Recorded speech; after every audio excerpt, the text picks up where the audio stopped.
এরা হচ্ছে রায়ান এবং ডেভিড। তারা দুজনেই 10,000 পাউন্ড করে ব্রাইট ম্যানেজমেন্টে বিনিয়োগ করে। রায়ান তার মাসিক মুনাফা তার প্রফিট ওয়ালেট ও শেয়ার ওয়ালেট থেকে উত্তোলন করে।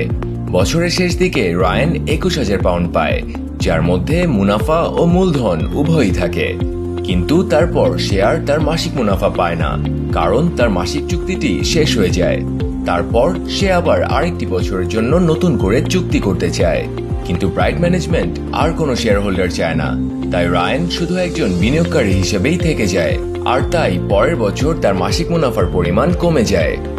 অপরদিকে ডেভিড শুধু তার প্রফিট ওয়ালেট থেকে তার মাসিক মুনাফা উত্তোলন করে, আর শেয়ার ওয়ালেটের শেয়ারগুলো সে রেখে দেয়, যেহেতু সে ব্রাইট ম্যানেজমেন্ট এবং তাদের স্টক মার্কেটে যাওয়ার যে লক্ষ্য তার উপর আস্থা রেখেছিল।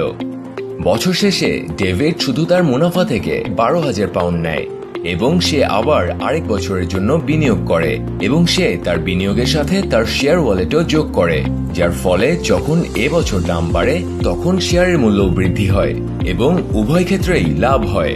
আবার এখনো সে ব্রাইট ম্যানেজমেন্টে একজন শেয়ার হোল্ডার হিসেবে থাকায় সে এখনো আগের সুবিধা ভোগ করবে, যা নতুন বিনিয়োগকারীরা পায় না। এখন ডেভিড আরো প্যাকেজ কিনছে এবং তার শেয়ারগুলো তার ওয়ালেটে রাখছে এবং পুনরায় তার প্রফিট ওয়ালেট থেকে বিনিয়োগ করছে।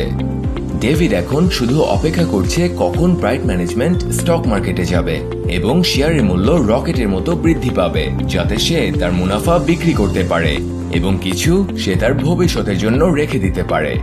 এখন তুমি সিদ্ধান্ত নাও, তুমি কে হবে, রায়ান না ডেভিড?